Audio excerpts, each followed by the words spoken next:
নমস্কার আপনাদের সকলকে ছোটদের শুভেচ্ছা। আমি যে বিষয়টা আজকে ভিডিও করব, তো এক জোরে চপেটাঘাত, মানে চপেটাঘাত আমরা পড়েছিলাম একটা কোনো গল্পে, ওই চপেটাঘাত আঘাত করেছে আজকে আমাদের রাজ্য সরকারকে আর এসএসসিকে। কে করেছে? কার করার ক্ষমতা আছে? সুপ্রিম কোর্ট ছাড়া আর কার করার ক্ষমতা আছে? তো সুপ্রিম কোর্ট করেছে। যারা কি অযোগ্য চাকরি প্রার্থী 26,000-এর মধ্যে ছিল, তাদের নাম প্রকাশ করতে হবে 7 দিনের মধ্যে। চ্যালেঞ্জ, 7 দিনের মধ্যে নাম প্রকাশ করতে হবে। এবার নাম প্রকাশ না করলে তারপরে কি হচ্ছে সুপ্রিম কোর্ট সেটা অবস্থা নেবে।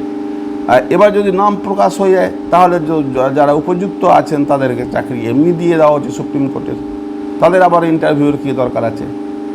আমি মনে করি এটাই দিক ঠিক হওয়া উচিত। তবে আমি আরেকটা কথা বলবো যে আমি আমার জীবনে এই রকম এত দুর্নীতিগ্রস্ত সরকার আমরা দেখিনি। আমি বামফ্রন্ট সরকারের কালে 35-34 বছর আমরা বেড়ে উঠেছি, আমরা যুবক হয়েছি। সেখানেও 2 নম্বরই হতো। স্কুল ছিল কমিটির হাতে, কমিটিরা টাকা পয়সা খেত, পার্টি লিডাররা খেত, এটা আমরা দেখেছি। এবং যারা উপযুক্ত ছিল তাদেরকে বাদ দিয়ে অন্যকে নিত, সেটাও আমরা দেখেছি। তো যাই হোক, ওটাতে ওরা তো যে দোষ করে তার জন্য তো পাপ করেছিল, পাপের প্রায়শ্চিত্ত তারা করেছে, এখন শূন্যতে এসে আছে। কিন্তু এই সরকারের যে এইরকম, আর আজকে দেখুন কলকাতাতে একটা বিরাট প্রতিষ্ঠা দিবস, তাতে কি বাঙালি অস্মিতা নিয়েছে, সাদা পাঞ্জাবি, সাদা পায়জামা, শুদ্ধতার প্রতীক, এরও আর মান মর্যাদা আর রাখছে না।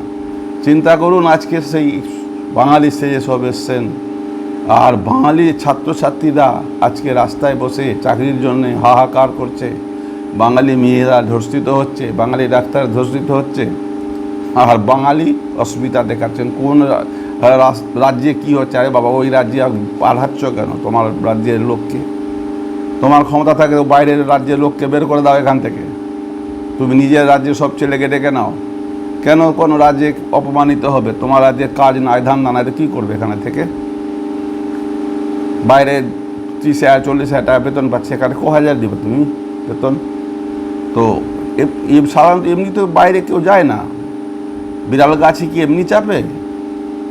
তো সেই হচ্ছে ব্যাপার। মানে বললাম যে আমাদের জীবনে এরকম দুর্নীতিগ্রস্ত সরকার আমরা দেখিনি, আর ভবিষ্যতে আর দেখব কিনা জানি না। তবে আপনাদের সকলকে আমি প্রণাম করে শুভেচ্ছা জানিয়ে আমার ভিডিও আমি এখানে শেষ করব। তো আপনারা লাইক, শেয়ার, সাবস্ক্রাইব এবং ফলোয়ার সংখ্যা অবশ্যই বাড়াবেন। নমস্কার।